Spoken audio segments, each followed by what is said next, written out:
The train pulled into Brussels Midi station, and I stepped onto the platform, my backpack light and my spirit lighter. The air buzzed with a mix of languages, a European chorus signaling a new adventure. Brussels was a city I'd long dreamed of, the grand place, the atomium, the promise of chocolate and waffles. My guidebook was in my pocket, but I felt ready to let the city surprise me. The first moments in a new city are always full of promise, a blank canvas. My plan was simple: drop my bag at the hostel and head for the city's heart. The energy was palpable. People hurried past, locals and tourists blending together. I felt that unique travel excitement, knowing the next few days were mine to shape. Every street corner hinted at discovery. I started walking, map in hand, through a jumble of old and new, historic buildings beside modern glass. Trams rattled by, the air rich with the scent of chocolate and frites. This was why we travel, to feel alive, to be reminded of the world's beauty. My first destination was the Grand Place, Brussels' crown jewel. I followed the crowd, anticipation building with every step. The initial part of any trip is a blend of planning and pure emotion. I was following a well-trodden path, but I sensed the real adventure would begin when I put the map away. Little did I know my most memorable Brussels experience would happen off the marked streets.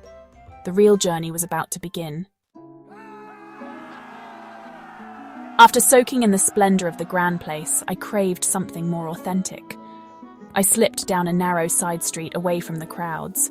The cobblestones felt older, the buildings closer, as if sharing secrets. I walked without a destination, letting curiosity lead. This is where real travel begins, when you let go of the plan. The streets grew quieter, more residential.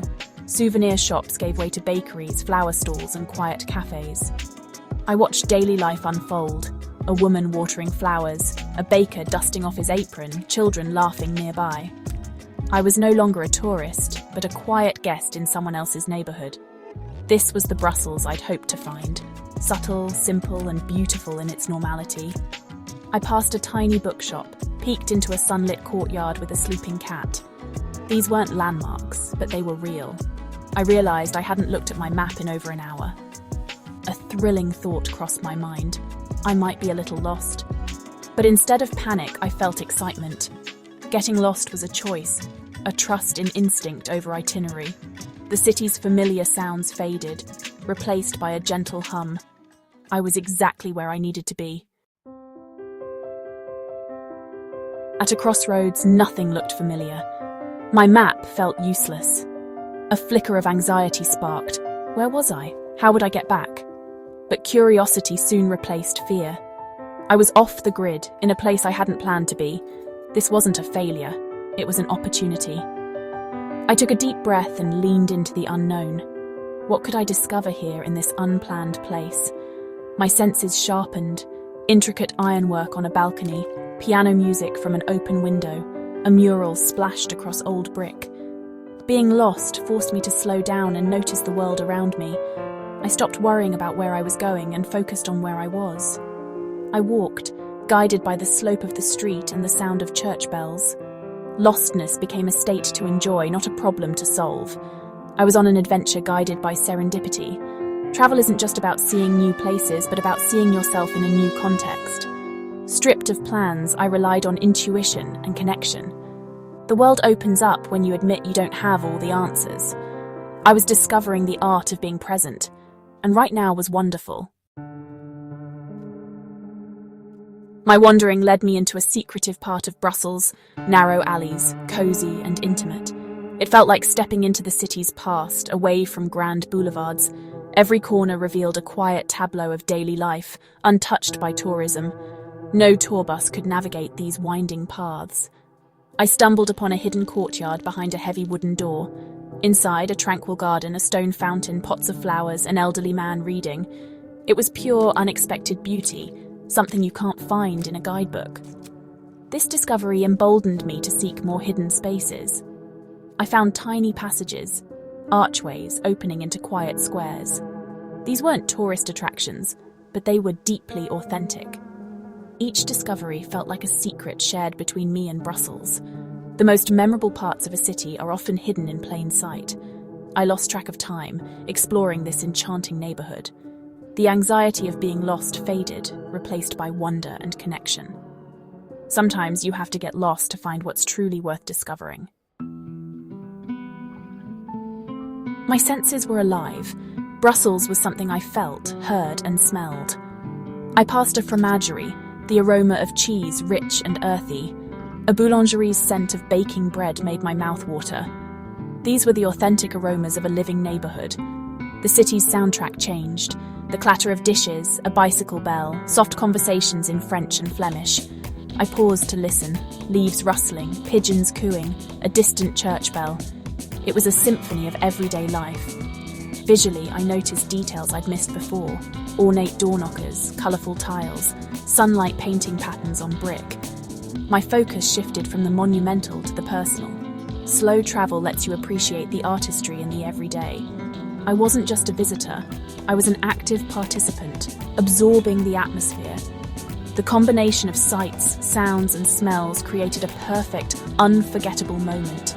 Being lost let me truly tune into the city's symphony. As the sun set, it was time to find my way back. The fun of being lost gave way to the need for directions. I approached a corner store, shyly asking for help in broken French. The woman smiled warmly, and though we barely shared a language, gestures bridged the gap. She studied my map, then personally walked me to a tram stop, making sure I understood the way. Her kindness was a powerful reminder. People are good and willing to help. That brief interaction was more than directions. It was genuine human connection. Travel isn't just about places, it's about people. The kindness of that stranger became my most valuable souvenir. Sometimes, the best memories come from moments of vulnerability and connection. Riding the tram back, I reflected on the day. I'd started with a plan, but ended with experiences I could never have scheduled. Getting lost led to hidden alleys, neighborhood scents, and the kindness of a stranger. The most meaningful moments happened between the checklist items. Getting lost wasn't a mistake. It was the best thing that happened to me in Brussels. My best travel memories are rarely the ones I planned. The city had shared a piece of its heart with me. I'd found more than my way back. I'd found a new way to travel. Sometimes, the best plan is to have no plan at all. The day was a lesson in trust, of the journey, of others, and of myself. Packing to leave Brussels, I realised my best souvenir was intangible. It was the memory of being lost, the feeling of serendipity. This experience changed my approach to travel, confidence in the unplanned. I urge every traveller build in time for serendipity. Leave an afternoon free, put away your map and just wander. You might discover a favourite cafe or a quiet street that feels like your own. This approach requires a leap of faith, but the rewards are immense. Getting a little lost opens you up to the world in a new way. You become an active explorer, not just a tourist. The best stories come from connection and discovery, not just sightseeing. Next time you're in a new city, let curiosity be your guide. The souvenir of serendipity is the best gift you can give yourself. Brussels taught me a fundamental truth.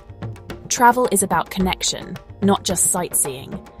The true north on a traveller's compass sometimes points toward the unknown. Being lost helped me recalibrate my own compass. The best travel is active, engaging all senses, being present, saying yes to the unexpected. A place is more than its monuments. It's a living, breathing community. When we travel with open hearts, we become part of a place and it becomes part of us. Embrace detours. Welcome the unplanned. See a wrong turn as an invitation to adventure. Talk to strangers, try new things, step outside your comfort zone. The stories that matter are about discovery and connection. Travel teaches us about ourselves, our resilience, resourcefulness, and openness. Explore, get a little lost, and find the hidden courtyards of your own journey. The greatest destination is discovering the best parts of yourself.